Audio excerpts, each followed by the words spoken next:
Welcome back to Old School Sports and our Out of the Park Baseball 26 series, Rescue the Rockies. And we are just past the midway point in a disappointing season thus far for our Rockies. A 37-45 record as we sit here on July 1st, 9 games out in the National League West, third place in the division. If I wanted to try to lie to you with statistics, could say that we've had a winning record in 3 out of the 4 months that we've played baseball here in the 2033 season, and technically would be correct, as we were 1-0 in the month of March, 2 games over 500 in April, and a game over 500 in June. Unfortunately, we were a brutal 8-20 in the month of May, and that has caused big problems with our season thus far. Our offense remains outstanding, second in the National League in runs scored, top 3 in most of the primary offensive categories. But the pitching has been mixed, which is disappointing given how good our pitching staff has been the last several years, and the fact that we felt we improved the pitching staff by making trades for 3 bullpen arms this past offseason.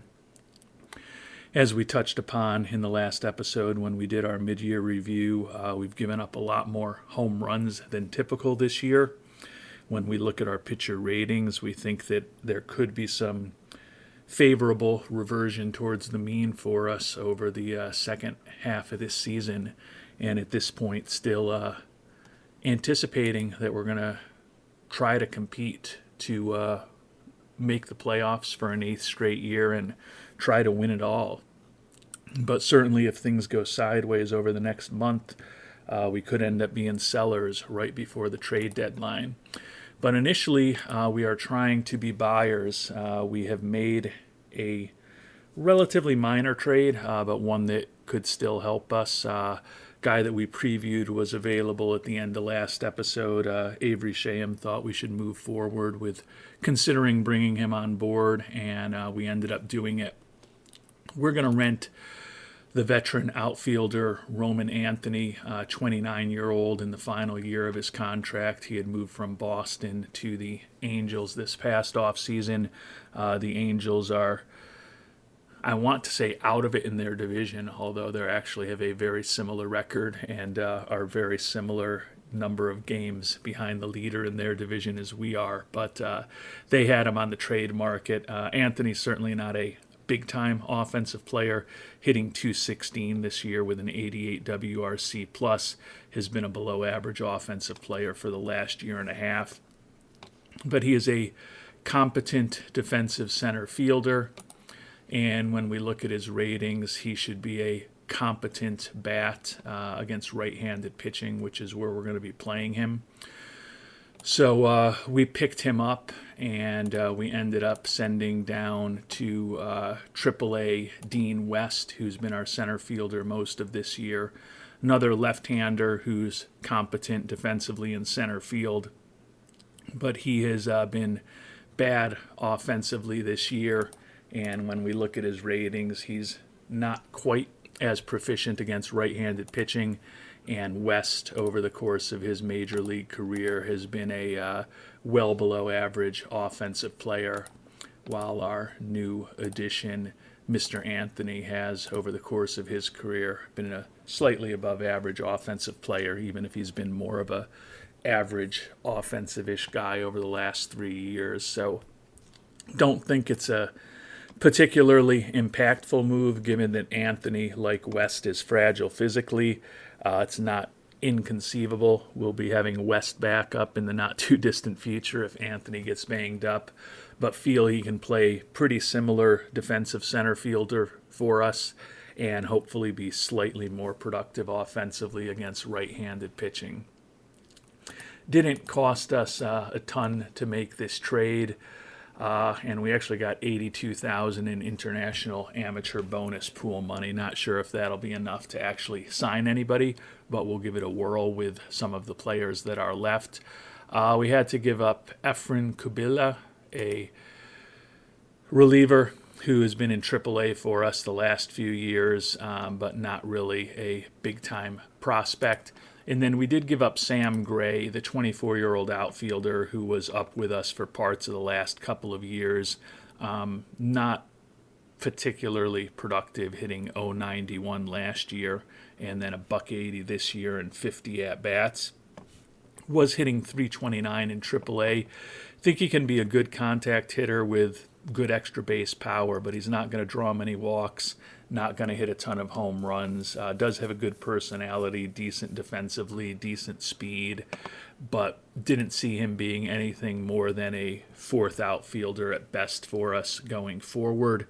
So even though Anthony is a pure rental and they'll have control of Gray for several seasons, felt with the fact that they retained Anthony's contract, it was a very low-risk way for us to hopefully improve the team a little bit this year, improve our depth, again, with West now in AAA, but potentially able to be called up if we do have some outfield injuries, and get an opportunity to make a play for perhaps a very cheap international amateur free agent, although, as I noted, that might not be quite enough money to bring somebody on board. And there are still over a dozen players available on the IAFA market. None of them look like they're going to be particularly impactful, and you can see they're all still requesting much more than $82,000. We've made offers to several of them that we're interested in. They all said that they're looking for more money, but it's not inconceivable that over the next month or two, maybe some of them will reach back out. But clearly the offers are going to have to come down pretty significantly for the $82,000 that we have available to be impactful. Positively, with that money that we did pick up in the trade, only the Phillies have more money to spend than we do at this point. And we've got the first-year player draft coming up in about a week and a half. Until then, we're going to have 3 games at San Diego, 3 at the Dodgers, and then we'll be back home for 4 against Cincinnati before we get to draft day on Monday the 11th. So going to continue some final scouting of the players who are going to be available for us to potentially pick in the draft. And hopefully we can get this month of July off to a decent start. And perhaps we're starting to turn a corner. Took all 3 games in San Diego to get the month of July off to a good start. Clearly these next 3 games against the Dodgers are going to be important for us. We're 6 games out in the division now after winning 3 in a row, with the Diamondbacks getting swept in their series, which is positive. The Dodgers 2.5 games out, so if we're able to sweep this next series, we'll only be half a game behind the Dodgers. So still closing in on 500. Don't think we're going to get there before the draft, but certainly would love to be over 500 by the last week or 2 in the month of July, coming out of the All-Star break, maybe in those first few games after the All-Star break, get over 500 and feel that at least if we decide to continue being buyers, there's a reason for optimism with better play. Only 3.5 out of the wild card at this point, 8-2 in our last 10, so definitely playing some of our best baseball of the year recently, which is positive considering how much poor baseball we've been playing over the course of this season. And unfortunately, we did drop 2 out of 3 to the Dodgers. Can't say that it's shocking given that they are a very good team with a very massive payroll. We're still 6 behind in the division, but the Dodgers have obviously closed the gap a bit on the Diamondbacks since the last time we checked in. Gus Nieves still leading the league in homers. Kevin Roberts Jr. third in batter WAR. Noah Schultz second in the league in strikeouts, and Dylan Jordan is now third in the league in pitcher WAR as we sit here on July 7th. And as we prepare for the draft, got everything that we could have hoped out of the 4 games back at home against Cincinnati, a 4-game sweep to push our record to 45-47. So definitely feeling more optimistic about things. 4.5 games behind in the division at this point, and certainly quickly making up ground. In addition to leading the league in homers, Nieves now leading the league in ribbies as well. 2.5 behind in that very tight battle in the wild card race, where there's about 8 teams competing actively for about or exactly 3 wild card spots. But certainly feeling better about things than we have been, although our fan interest continues to deteriorate. And with our really good play of late, we'll check in on how our new addition, Roman Anthony, has been playing. And he's actually been pretty good. 12 out of 34 hitting, 2 doubles and a triple, scored 4 runs, drove in 3. 353 average with a 131 WRC plus, and he's certainly been above replacement level. So definitely getting a little more offense out of the center field spot than we had been with Mr. West. So that's a small contribution to the fact that we're off to a really nice start here in the month of July, and we've closed the gap to be just 2 games below 500. Clearly, we're going to focus on the draft for this episode, but with 6 games all at home left before we do get to the All-Star break, it's not inconceivable we get to 500. 4-2 would get us to 500. 5-1 would actually have us above 500 at the All-Star break. So with our really strong play over those first 10 games of July with an 8-2 record, we've put ourselves in a position to perhaps be approaching 500 even faster than I had hoped for. And we'll now turn our attention to the main focus of this episode, the draft, and the hope is that the Worldwide Scouting Department will share some advice with us once we find who is on the board for us with our 33rd pick in the draft. We did have the best record in baseball last year with a Major League regular season record tying 116 wins before, unfortunately, the Dodgers unceremoniously ousted us in 4 games in the divisional series. So a lot of success in the regular season, a horrible postseason for us last year, but we're still picking behind everybody this year by virtue of that strong regular season. So anticipating that some of the true prizes available in this draft will no longer be available in a few hours when we are finally on the board with the 33rd overall pick.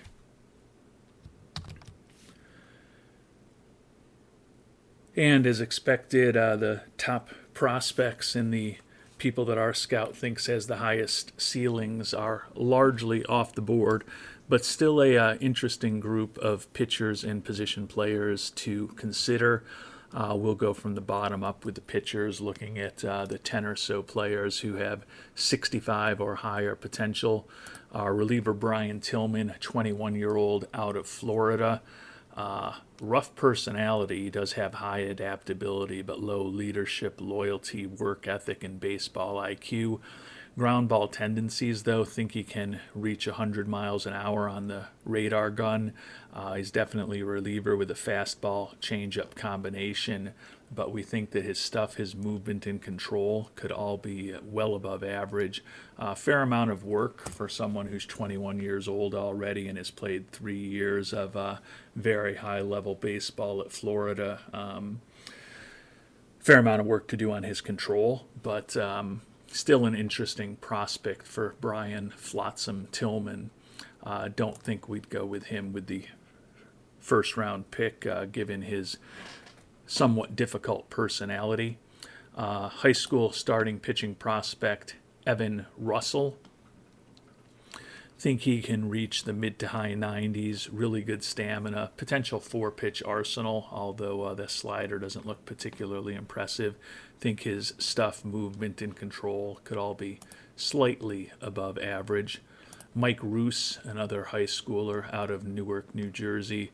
Think his stuff and his movement could both be above average. Potential three-pitch arsenal, reliant on that changeup developing. Not the greatest stamina in the world, but another guy who should be able to reach the mid to high 90s on the radar gun. High baseball IQ for the 6'2", 180-pound right-hander. Another high school starting pitcher, Eric Perez, also known as Hellraiser. Four-pitch arsenal, although none of the pitches particularly impressive. Think he can reach the mid-90s on the gun. Decent stamina, really nice personality. Think his movement could be very good, and potentially above average control on Hellraiser's pitches. Orrin Palmer, 17-year-old, think his stuff and his movement could both be well above average with above average control. Potential three-pitch arsenal, although a ton of work to do on both the changeup and the sinker to get there. His stamina is definitely borderline for a pitcher, so probably need to improve his stamina and might even need to add another pitch into the repertoire to come close to reaching his full potential. But a good personality with high work ethic and baseball IQ. Josh Green, 21-year-old reliever out of Missouri, another guy, college reliever with a problematic personality, but another college reliever who can potentially reach 100 miles an hour on the radar gun, has an outstanding fastball already, slider that's not far off major league quality. I think his stuff could be pretty intimidating with above average movement and control. His stuff and his control for Youngblood Green are a little further along than what we saw with Brian Tillman. High school reliever Josh Furrier, if he added another pitch, has enough stamina to probably be a 5-inning type starter. Potentially outstanding stuff with movement a bit above average and control a bit below average if he reaches what we think his full potential is. Low baseball IQ, but think he could eventually hit triple digits on the radar gun. Three pitchers with higher ceilings, at least according to our scout, only one starter among them, and that's Jonathan Horning, left-hander out of Spring Valley, Wisconsin.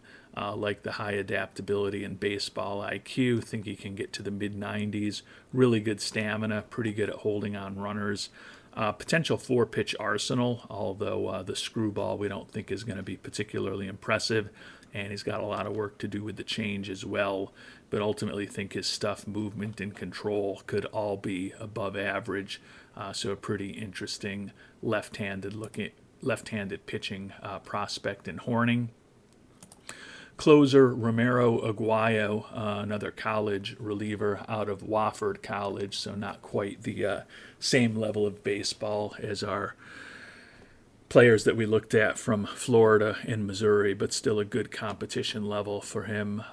Think the stuff could be outstanding, movement and control, both in the average-ish range. Another guy with a good fastball that can get over 100 miles an hour, some positive personality traits. So Aguayo, interesting. And then the highest ceiling, at least according to our scout, is Danny Scat O'Connor. Ground ball pitcher, 18 years old, almost 19, throws in the high 90s, think he can reach 100. Very limited stamina for the right-hander, awful at holding on runners, but he's 18 years old and his fastball is major league quality, has the potential to mix in a outstanding splitter with that if he reaches his true potential. Could have absolutely filthy stuff to go with average-ish movement and control if he reaches the ceiling that we see for him. So some interesting prospects out there. Definitely like Horning, definitely like some of the relievers and even some of the high school pitchers whose ceilings aren't necessarily quite as high, like Orrin Palmer, are certainly intriguing to me as well. And as we take a look at these 10 pitchers that we've talked about and where they were expected to go in the mock draft, not that that's incredibly accurate all the time, but the 5 relievers, Danny O'Connor, Romero Aguayo, Josh Furrier, Josh Green, and Brian Tillman. None of them projected to go in the first 5 rounds of the draft. Not surprisingly, the 5 starting pitchers that we've talked about all expected to go relatively soon. Jonathan Horning, who our scout has with the highest potential of any of the pitchers, starting pitchers out there, is expected to go with the 2nd pick in the 2nd round. Somewhat a little bit behind him, Evan Russell is expected to go with the 25th pick of the 2nd round, and Eric Perez also expected to go in the 2nd round with the 33rd pick in the 2nd round for Hellraiser. The other 2 starting pitchers both projected to go in the 3rd round.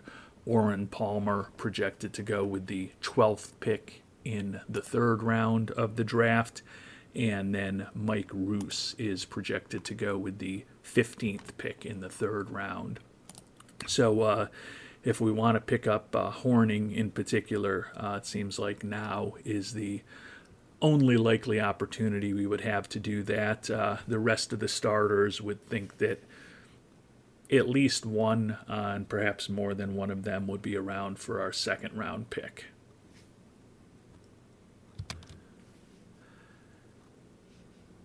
And turning our attention now to the position players, a little more high-end talent with 6 players with 70 potential or higher available.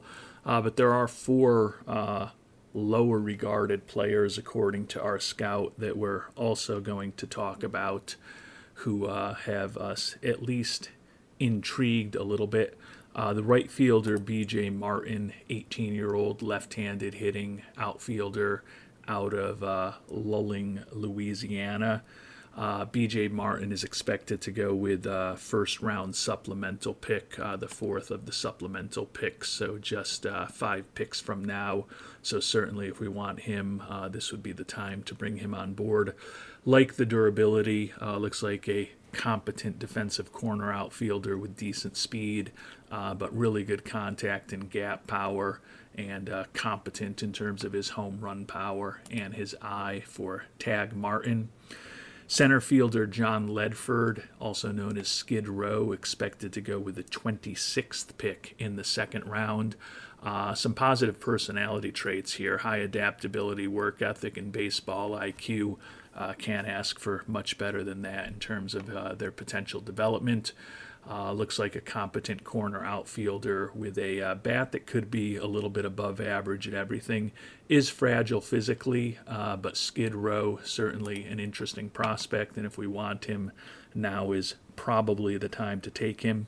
Similar story with the 3rd baseman, Doug Horvath, a pretty well-balanced bat that we think can be a little bit above average in everything except for gap power, and well above average in terms of his ability to draw walks. Like some of the positive personality traits, including the high work ethic, looks like he could be a pretty interesting 3rd baseman. Maybe potentially could develop into a guy who could play some other positions. The switch hitting infielder expected to go with the 6th pick in the 2nd round. So a guy that if we want him, now is the time. And you can say the same thing about the shortstop Matt Arnold out of UC San Diego. The 21-year-old is expected to go with the 31st pick in the 2nd round. So you could argue he might just be around for us. We actually have the 32nd pick in the 2nd round, so he's expected to go right before our next selection. Potentially outstanding defensive player with high work ethic. Looks like he can be a Gold Glove caliber 2nd baseman, 3rd baseman, or shortstop if all works out. And a pretty interesting potential bat for someone with that type of defensive skill. Not going to draw a ton of walks, but do think that his contact, gap power, and home run power could all be above average. A little bit concerning, despite his high work ethic, is that he's almost 22 years old, and he's got a lot of work to do in terms of his contact and his home run power, particularly to get up to major league quality, but certainly a interesting prospect to consider. So Arnold, Horvath, Ledford, and Martin, interesting guys with 65 ceilings that are all expected to be off the board by our next selection. So if we want any of them, odds are we need to pick them now. And we'll finish off the draft preview and our request for help and advice from the Worldwide Scouting Department by looking at the top 6 ceiling position players according to our scout. Not surprisingly, all of these players are expected to be off the board by our next selection. So odds are if we want any of these position players, we need to act now, although it's not inconceivable that maybe one of them, most likely a Matt Arnold, might fall to us with our second round pick. A guy who almost certainly won't be around, though, is the third baseman, Jose Santesteban. He's expected to go with the first pick in the second round. Potentially very well-balanced bat for an 18-year-old. He's a 30 at everything right now, so he's can't say extremely far along, but certainly more developed than a lot of high school prospects. He is a bit older, admittedly, almost 19 years old, has high work ethic, not a particularly good defensive prospect, and not a ton of speed. He could also play left field, right field if you really needed him to, but with a guy like Santesteban, definitely picking him up for a potential very interesting bat. Bubba Patterson is expected to go with the 7th pick in the second round. The high school second baseman, another guy who doesn't look like a particularly interesting defensive prospect right now. Pretty average in terms of his speed, but potentially an outstanding contact hitter with a well above average eye. Right fielder David Franco expected to go with the 10th pick in the second round. Competent corner outfielder, not necessarily the greatest instincts on the baseball field, but a potentially outstanding contact hitter with great gap power and above average speed. Not going to hit many home runs, and honestly not going to draw a ton of walks either. Particularly with Franco and Patterson also looking for dollar amounts well above slot. Not sure that either of those would be a direction that we would go. The 3 most highly regarded prospects include Troy Rowe. He's supposed to be the second one off of the board of these players. He's supposed to go with the supplemental pick, second supplemental first round pick this year, so he's expected to go just 3 picks from now. Not the greatest looking infield prospect, although we do like the high adaptability and work ethic. Looks like he's going to strike out a ton, struggle to make contact, but potentially prodigious home run power and a potentially borderline Juan Soto, Barry Bonds, Ted Williams type of eye in terms of his ability to draw walks, but he is not a particularly highly developed prospect. A lot of work to do with Mr. Rowe. First baseman Connor Keynes is the guy that is expected to be the first selected out of any of the players that were talked about, and he's actually projected to go to our Rockies with this 33rd overall pick. The prospect of Canada looks like he's a guy with potentially outstanding home run power and a good eye, decent contact, decent gap power, not the greatest defensive infielder and not a ton of speed, has faced a poor level of competition up there in Quebec. And the most highly regarded prospect, at least according to our scout, is the shortstop Dane Jackson. He's projected to go with the 27th pick in the second round, so expected to almost make it back to us. Looks like a competent defensive infielder. Don't love the low baseball IQ. Looks like he could also play a competent corner outfield. Pretty good speed and a potentially outstanding contact hitter with outstanding gap power. The home run power in the eye, though, not particularly special. So going to be an interesting decision for us. Talked about 10 pitchers and 10 position players, as I noted.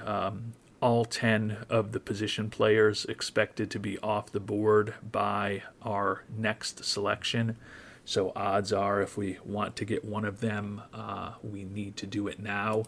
And as I talked about with the pitchers, a little more flexibility there. The 5 relievers are not projected to go in the first 5 rounds at all. The starting pitching prospects, Horning and Russell, are expected to be off the board by our next selection. Supposedly, Perez, just barely, Palmer, and Roos will all still be on the board when we go to make our second round choice. So if you've got any thoughts on who you like best, if you have any thoughts on what strategy you would follow in this draft, would certainly love to hear them. And we've got some big draft decisions next time around, and we're going to continue trying to guide these Rockies back up to 500 and hopefully beyond as we try to ensure that we're back in the playoffs come October. Until our next episode, thanks so much for watching, and hope you have a great day.